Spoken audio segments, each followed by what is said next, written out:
Hello my sweeties and welcome back to my channel.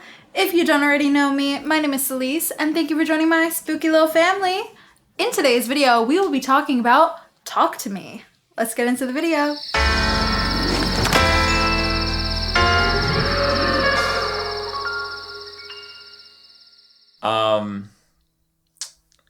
Have you ever heard of the term eyeballing? I am not. And not like checking somebody out, like eyeballing. No, I only know about rolling eyes because I'm a professional eye roller. Okay. So eyeballing was this thing. I think it was like the 2010s, early 2010s. You were there. Where kids were allegedly, and I'm sure you heard about this, doing shots of vodka in their eyeballs. And like it would get them drunk or something, yada yada yada. And it was like a big, social phenomenon, panic that parents were having and all this nonsense. That it was all fake. Okay. Yeah, no, and sadly I never got to try it. Wow, because you don't have eyeballs? Well, that's a little insensitive. But no, so the thing is, the trend was fake. It was fake. It was like a big, I guess it never really happened. And funny enough, it's kind of related to what we're talking about today. We're talking about a movie with a teenage trend. Unfortunately, unlike eyeballing, this one actually did happen. So you want to tell us a little bit about Talk to Me? Directed by Danny and Michael Filippo, starring Sophie Wilde, Joe Bird, and Alexandra Jensen. Talk to Me is about a group of friends that discover how to conjure spirits using an embalmed hand. They become hooked on the new thrill until one of them goes too far and unleashes terrifying supernatural forces. Sounds cool. Ooh. So this is an A24 film, which, Writer's strike was hitting hard, I could tell. I was pretty gagged because I'm not gonna lie, something about the movie from the very first few minutes doesn't feel like A24. It felt almost like Blumhouse. So I was kind of confused about that. The two people that directed this also are YouTubers, also known as Raka Raka here. I have never watched any of their videos. I was unfamiliar with them. I believe this is their directorial debut. I don't want to say it's a bad directorial debut. Pretty good. I mean, and you got your film to be distributed by A24, so honestly, congrats to them because that's pretty cool. Yeah. I mean, you got to give credit to any kind of YouTubers when they make a film, especially when it's really successful like Talk to Me was. And honestly, I think Talk to Me was a fine film. I think it was really just right time, right place because, I mean, what else was people excited about? Insidious, The Red Door? No. Nothing else was going on this year. I mean, outside of like Scream came out this year, right? What year is it? I don't even know. What movies came out? Apparently nothing interesting because Talk to Me is the most talked about movie of 2023 so far. Just really, bottom of the barrel releases this year. So a movie like Talk to Me, of course, seems fresh. I mean, it's an interesting premise. I'll give them that. Nice, very good performance from our lead. Actually, let's talk about her. So Sophie Wilde, this was actually her first lead starring role in a theatrical feature film. And she was definitely one of the best parts. She definitely carries the movie. Outside of the really great performance by our little kid, Joe Bird, I thought he was great. He was really, really good. And I mean, like, he had to play this, like, icky, possessed character.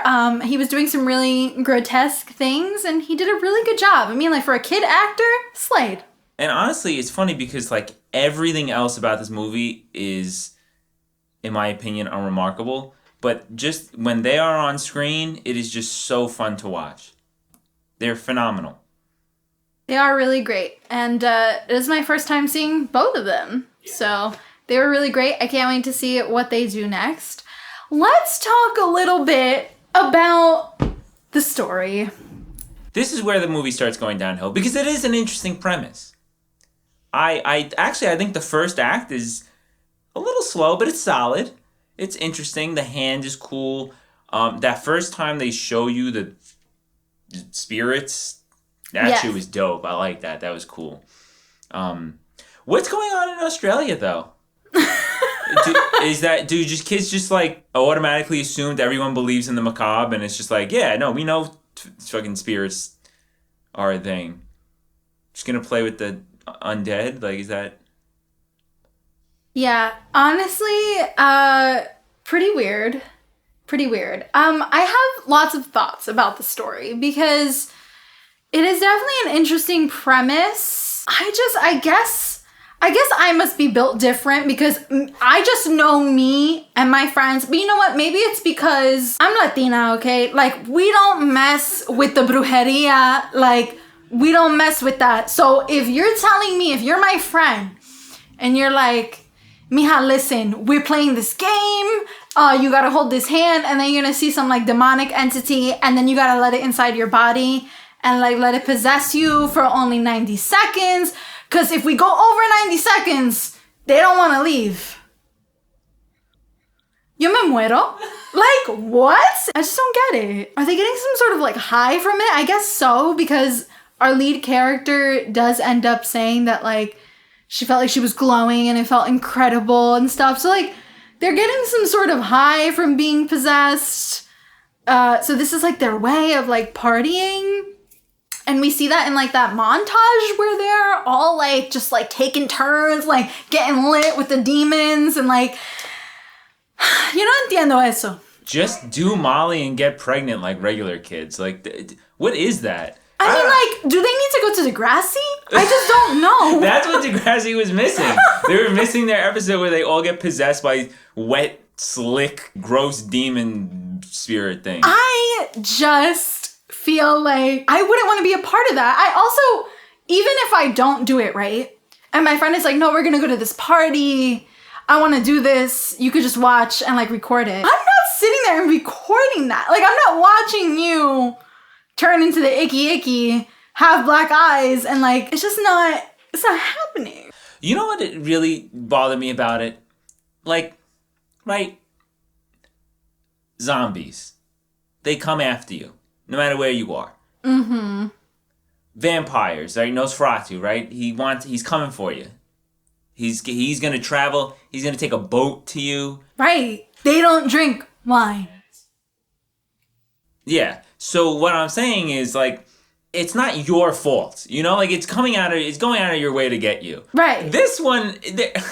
Right. Like you're subjecting yourself. There are so many steps. You have to be in the room. You have to touch the thing. You have to say, talk to me. You have to tell them to. Yes. What? You have to invite them in your body. I almost don't have sympathy for these kids. Like, I don't really understand it. And I feel like I was super, super confused because when everything starts going crazy in this movie, I was like, why would this character do that? She does it the first time. She has that like very scary possessed moment, which by the way, kudos to the actress because she was fabulous. She did a great possessed thing. Like I loved her voice changes and like her body language, like chef's kiss. Like she was really, really great. So then we see Ryan and he's clearly afraid of Mia at this point, like seeing her be possessed. And later on in the night, he wants to like sleep in his sister's room because he's afraid. But then he decides, because he doesn't want to be alone, he's gonna go sleep with Mia, the person that he was like afraid of, that was possessed. I mean, obviously she's not possessed now, but like he was really, really scared up to the point where he didn't want to sleep alone. So choosing to sleep with the person that kind of scared you, strange. The next day, they all decide we're getting together. We are playing the Talk to Me game again. And Riley, after being scared all night and seeing this, is like, I want to do it. And they're all like, bro, you're too young. And then he's like, please, I'll do it, like, whatever. And then Mia is like, all right, just let him do it. Maybe like 50 seconds. And why? Why would he want to do it? I am confused. If I was afraid so bad that I couldn't sleep, I wouldn't want to do that. You know what I didn't get about this one? And like, I understand that the hand is like a heavy-handed, no pun intended, metaphor for like party drugs and, you know, doing drugs and such. But like, what is the whole, like, she never gets possessed for too long during this whole movie. The only person who does is Riley. Mm-hmm. And like, we see the effects, we build up to it by saying like, oh my god, if you show over 90 seconds, blah blah blah. Mm-hmm. But she, for some reason, keeps getting followed by this entity that is apparently her mom. Like, what is... Yeah, I mean, listen, I know we're probably going to learn more about it in Talk to Me too, and Talk to Me first. I don't know. Talk to me again. But, like, what are the rules? I mean, that took me out. So that's the issue, too. Number one, I do think that while the premise is interesting, I feel like it is pretty convoluted. I don't really understand why, if Riley is the one who is possessed, and possessed so badly, and she's seeing her mom, and like, she's having all kinds of hallucinations, she's seeing all different kinds of demons, like, I'm kind of confused by the world, so that kind of had me like, okay, what's going on? And then I do think that there is, for me personally, I found it really hard to connect to our lead character. And this is a horror movie that is about a woman who has trauma and mommy issues. Like, it should be a horror movie for me. Like, it should be for me. Like, I mean... And I had a hard time connecting with her. I'm somebody that I really have to connect with the character. Because if I don't connect with any of the characters, I don't feel much. Yeah, I agree. You know what else? I felt like there were so many plot lines that we just kind of drop. And then somehow midway, it's just Riley being possessed, and it's like, we're trying to figure out how to, like, save him. And I'm like, wait, right. Isn't she the one who's being haunted? And you know what else got me? I gotta say, I don't mean to go on a rant. Oh. No, not that. I'm not even there yet. Okay, I need to talk about that. We're gonna get there. Okay. No. So, the whole premise, right, is, don't let them in for more than 90 seconds because they want to take over. Yada yada, blah blah blah, And then as soon as somebody takes over, she's just beating the shit out of this kid's body. Yeah. That makes sense. You know, all these other movies, I don't know, some other possession movies and shit, you know, they want to take over the body. That's the whole point. Everybody's like, oh, you know, they're going to take you over, your soul's going to be in limbo, blah blah blah. Right. So why the hell is this demon taking over this kid and beating the shit out of her new body? Right. It's like if you got a brand new car and you rammed it into an expressway day one. Like, what's the point of that? Also, you know what I don't get? That one demon who's just horny. Sucking feet? No, not that one. That was some devious behavior. I'm not gonna hold you. That's another plot line. This whole, like, little, like, fake cheating thing that was going on. We just gonna forget about that? That was something that was quite annoying, actually. I think it was a little bit annoying. Personally, I didn't feel like Sophie Wilde had chemistry with the actor that was playing Daniel. Not to the point that I believed that they still, like, had a crush on each other. Because, of course, it's told to us that when they were kids a while ago, they held hands. Okay. And I feel like it kind of gets just, like, thrown in exposition. Okay. You can join us. Talking about Talk to Me. You gonna sleep in the bag? Okay. So, we just find this out through exposition, and there's no, like, tension between them. Yeah, there's no tension between them. I just don't feel like they even like had history. Like I don't know. I was like confused. Also, when he plays the game and he gets possessed, he gets this like horny demon, obviously, because they tell us earlier on that I believe he's like Christian, so he like doesn't drink and he doesn't have sex and stuff.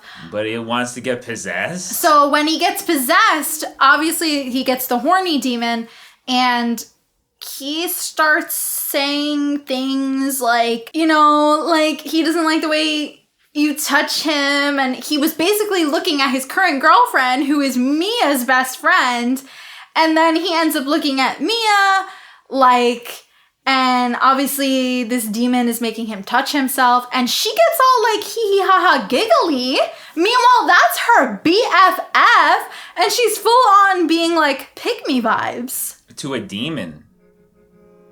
Like, I don't know about that, but I was kind of like, you are not a girl's girl, I fear. This leads up to the single worst scene, and not in a good way, that I think I've seen in a movie. Oh, we have to talk about that. Honestly, if you follow me on Letterboxd and you saw that this was my review of this film, I hope the dog is okay. I think that it was just completely tacky. It had me and everybody in my theater actually like dead silent. Like nobody was laughing. Like nobody, like I could just feel the really weird, like awkward air, and everybody was kind of just like looking away because I don't really understand, number one, why it went on for so long. Number two, did they think it was a good idea to like harass this dog? I don't... It's such a long shot, it's too. It's gross. Like, and it's not gross, like, ooh, scary, like, no, it's just kind of nasty. Like, I think it's nasty to even think about that, to write that in your script. It's kind of like a questionable for me. Is everyone in the writer's room okay? No, it's corny. And this is the thing. A lot of, like, as I said, the main premise of this movie is interesting. I even think that the way they shot it was kind of interesting, like the whole, like, you know, the way they show you the demons and the spirits and such. Yeah. But it just gets lost in the sauce because they have somehow they have too many things going on and not enough things happening in this movie. I actually agree with that. All these characters are inconsequential that they start to build in the first act. Right. And unfortunately, not really any of these characters are all that likable. And again, it somehow feels like we're on this journey, but it kind of feels like we're not on a journey with these characters. Like, I don't know. I just felt very disconnected from everyone. I felt very disconnected. I kind of just felt like I was seeing things happening. And that kind of takes me out a little bit. I can appreciate it from a technical standpoint. I think that the demons look good. They're all very wet. Yeah, they're all really soggy and disgusting. The practical effects and everything look really, really good. So kudos to them on that. And yeah, I like the way it's shot. You know, I love how cold the movie is the whole time. It's very blue. I love that. I don't know. What do you give this movie?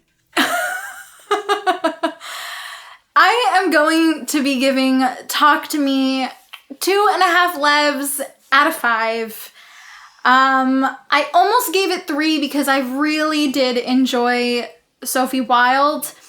But because I did watch the movie a second time, I feel like I felt almost more disconnected. So I don't think this movie really is for me. And I'm a little bit disappointed in that. But you know what?